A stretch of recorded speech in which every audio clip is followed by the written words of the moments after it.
Magluluto naman po ako ng pakbet Tagalog. Nagpainit na po ako ng kawali. Tapos, lagay ko po yung karne. Yan po yung karne. Igisa po natin dito yung sariling mantika ng karne ng baboy.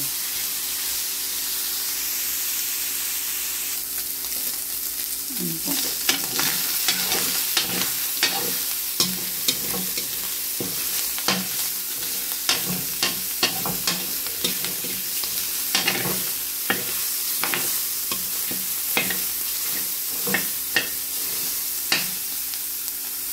Ayan po. Kapag medyo luto na yung karne, imbesyan na po natin yung bawang sa sibuyas.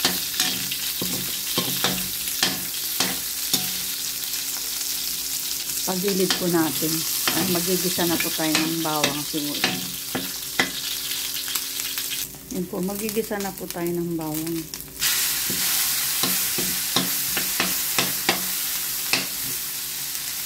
Sunod ko po ay sibuyas. Ayan, nilagay ko na rin po yung sibuyas.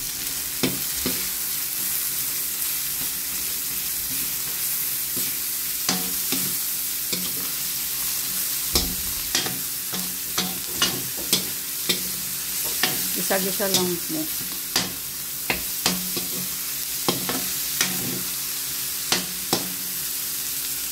Pag nagasa na po, lagay na po natin yung kamatis tsaka alamang.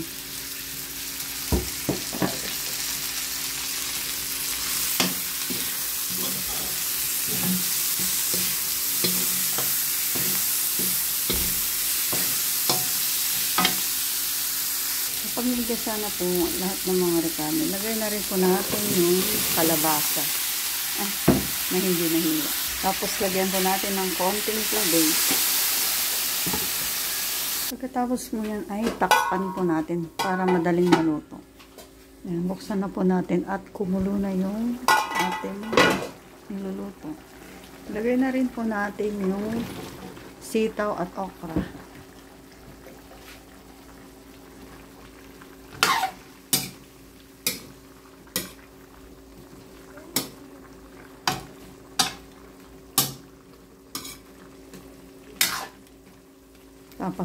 Tapos takpan po ulit natin.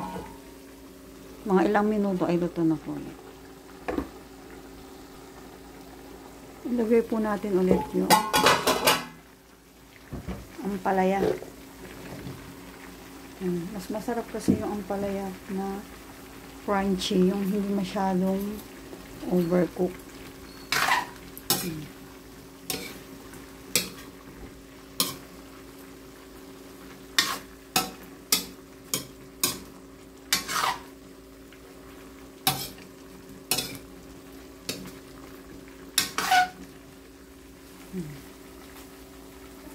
Ano po. Tapos lagyan na rin po natin yung siling haba or siling panigang. Tapos halo-haloin.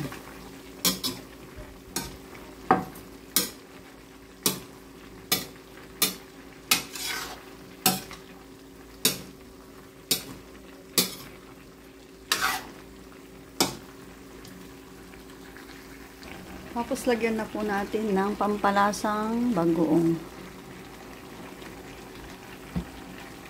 Tapos lagyan na rin po natin ng bechin. Tapos halo-haloin.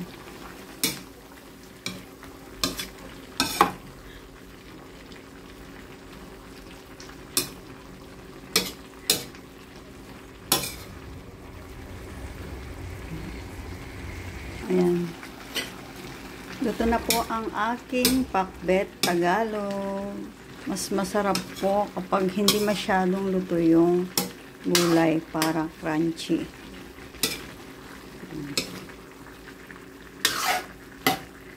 Para sa akin, okay na to. Ito na po ang pakbet Tagalog ni Madam Elohana. Ang sarap po ng gulay. My favorite. Thank you for watching. Bye-bye.